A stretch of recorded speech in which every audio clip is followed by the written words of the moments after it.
बहुत समय पहले की बात है। भोला अपनी बीवी आरती के साथ रहता था। वह बहुत ही मेहनती और ईमानदार इंसान था। भोला दिन भर अपने खेतों में मेहनत से काम करता, लेकिन वहीं हरिया दिन भर इधर उधर खेत में खाट पर सोता रहता। भोला की मेहनत की वजह से उसके खेत में खूब अच्छी फसल होती थी, जिसके कारण गांव के सारे लोग भोला से जलते थे। हरिया उसका पड़ोसी था। हरिया और उसकी बीवी बहुत दुष्ट इंसान थे। वो दोनों भोला से बहुत जला किया करते। देखिए जी, इस भोला की फसल इस बार भी कितनी अच्छी हुई है। हमेशा इसके साथ ही अच्छा क्यों होता है? इस बार तो यह फसल बेचकर राजा ही हो जाएगा। अरे तुम परेशान मत हो, इसको हम राजा नहीं होने देंगे। मेरे जीते जी ये कभी राजा की जिंदगी नहीं जी सकता। भोला सुबह उठता है और खेत के लिए निकल जाता है और अपनी फसल को देखकर बहुत खुश होता है। अब जाकर भोला की मेहनत सफल हो चुकी थी। इस बार लग रहा है अच्छी खासी कमाई हो जाएगी। फिर भोला घर को निकल जाता है। भोला की पत्नी भोला से कहती है, क्या हुआ, आप इतना देर से क्यों आए हैं? हमारी फसल अच्छी तो हुई है ना? फसल इस बार बहुत अच्छी हुई है। कल कटाई भी करनी है, उसी की व्यवस्था कर रहा हूँ। लगता है इस बार कमाई हो जाएगी। अच्छा जी, इस बार अगर अच्छी खासी कमाई हो गई तो हम कुछ पैसे अपनी बेटी मुन्नी के नाम से बैंक में जमा करवा देंगे, जिससे उसकी अच्छी खासी शादी हो जाएगी या उसकी पढ़ाई में मदद हो जाएगी। ठीक है ना जी? हाँ, तुम बिल्कुल सही बोल रही हो। आरती, खाना लाओ, बहुत जोर से भूख लगी है। जल्दी सोना है आज, क्योंकि कल सुबह 5 बजे खेत में जाना है। आरती खाना लगा देती है।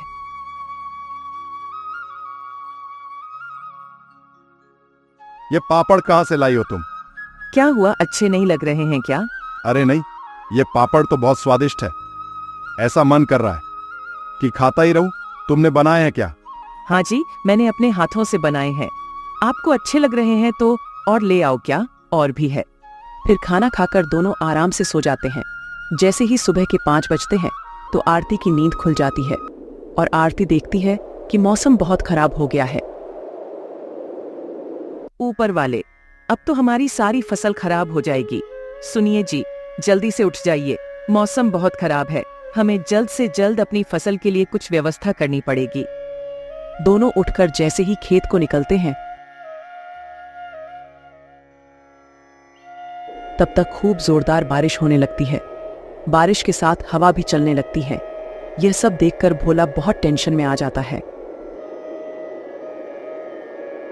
सुनिए जी, टेंशन मत लीजिए, जो होना था वो तो हो गया। अब हम इसमें क्या कर सकते हैं? जो होता है वो अच्छे के लिए ही होता है। इधर हरिया बहुत खुश था मौसम को देखकर, और हरिया अपनी पत्नी से कहता है, देखो, मैंने बोला था ना कि वो अमीर नहीं हो पाएगा, और ऐसा ही हुआ।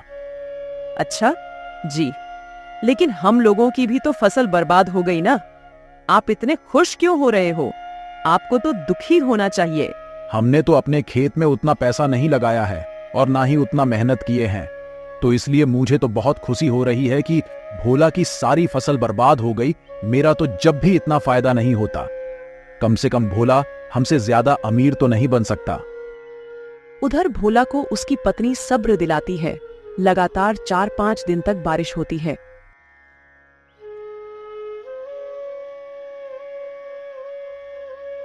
जब मौसम खुलता है तो भोला अपने खेत में जाकर देखता है तो उसकी सारी फसल खराब हो गई थी।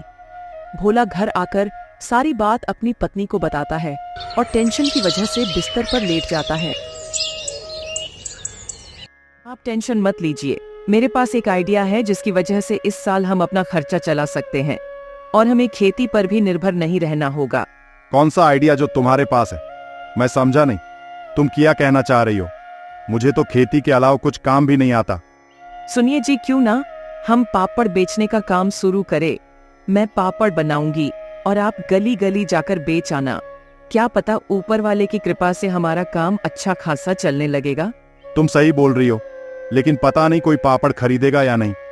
कहीं ऐसा ना हो हमारे पास जो कुछ बाकी के पैसे बचे हैं वो भी इन पापड़ में खराब ना हो जाए। पहले ही ऐसा मत सोचिए, मुझे पूरा विश्वास है कि हमारे पापड़ गांव के लोगों को जरूर पसंद आएंगे। आप एक काम करिए, मैं कुछ पापड़ बना देती हूँ, आप उन्हें गांव में बेचकर देखिए। आरती कुछ पापड़ बनाकर भोला को एक टोकरी में रखकर दे देती है और भोला पापड़ गांव की ओर लेकर निकल जाता है। पापड़ ले लो, पापड़ मसालेदार पापड़, पापड़ ले लो। पापड़ जो खाओगे खुश हो जाओगे, जो नहीं खाओगे वो पछताओगे। पापड़ ले लो, पापड़, पापड़ ले लो। पापड़ मसालेदार पापड़, पापड़ ले लो। तभी एक औरत भोला से पापड़ लेने आती है। अरे भैया, ये पापड़ कैसे होते हैं और ये पापड़ कितने का है भैया? 10 रुपए का एक है। बहन जी बोलिए कितने दे दूं? 10 पापड़ दे दीजिए। फिर भोला 10 पापड़ उसको दे देता है और पैसे लेकर आगे की ओर निकल जाता है। धीरे धीरे करके उसके सारे पापड़ बिक जाते हैं। भोला घर वापस आता है। आरती, एक गिलास पानी लाओ जरा, आज बहुत थक गया हूँ। हाँ जी, कुछ पापड़ बिके क्या? नहीं आरती, एक भी पापड़ नहीं बिका और मैं तो आज बहुत ज्यादा थक गया हूँ। जी, तुम ठीक कह रहे थे कि हमारे पापड़ कोई नहीं खरीदेगा। अब तो हमारे बाकी के पैसे भी खराब हो गए हैं। अरे अरे, मेरी बात तो सुनो।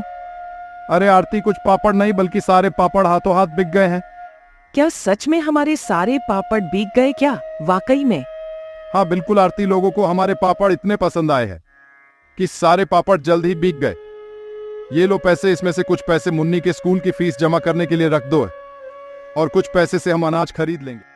आरती पैसे लेकर अलमारी में रख देती है। अगले दिन सुबह आरती और ज्यादा पापड़ भोला की टोकरी में रख देती है और भोला पापड़ बेचने चला जाता है।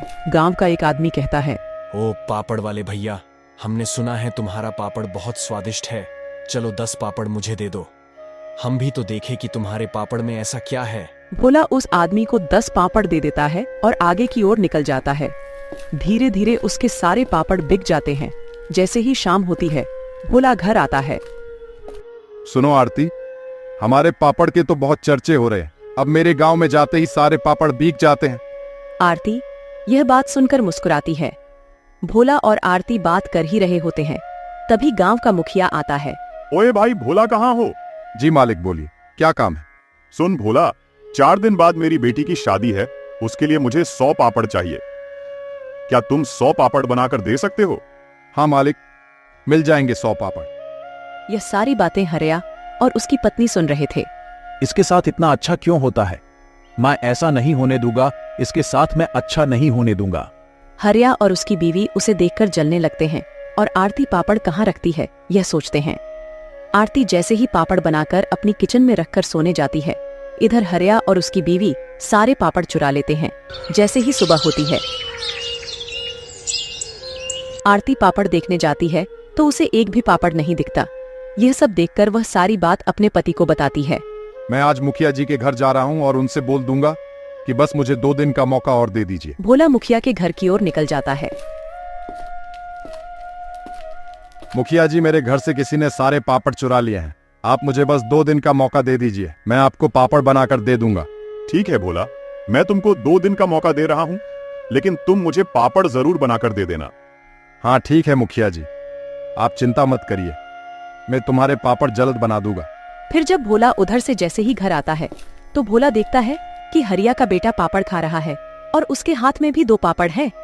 यह देखकर भोला कहता है, हरिया के बच्चे तो पापड़ नहीं खाते हैं और ना ही कभी हरिया ने पापड़ खरीदा, लेकिन ये बच्ची पापड़ कहाँ से लाई है?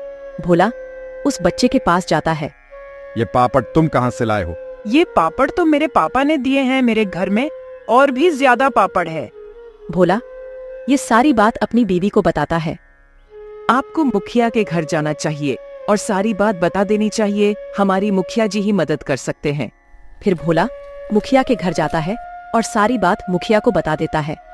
फिर मुखिया अपने नौकर के साथ आता है और हरिया के घर में छानबीन करता है।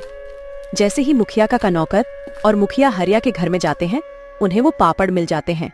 ये क्या है हरिया, क्यों चुराए ये तुमने पापड़? मुझे माफ कर दीजिए, मेरे अंदर ईर्ष्या आ गई थी, इसीलिए मैंने ऐसा किया है मुखिया जी। मैं आज के बाद ऐसी हरकत नहीं करूंगा, आप मुझे बस एक बार माफ कर दीजिए। नहीं, ये माफ करने लायक काम नहीं है। अगर मैंने तुम्हें माफ कर दिया तो तुम फिर ऐसा काम करोगे? मारो इसको सब। फिर सब मिलकर उसे खूब मारते हैं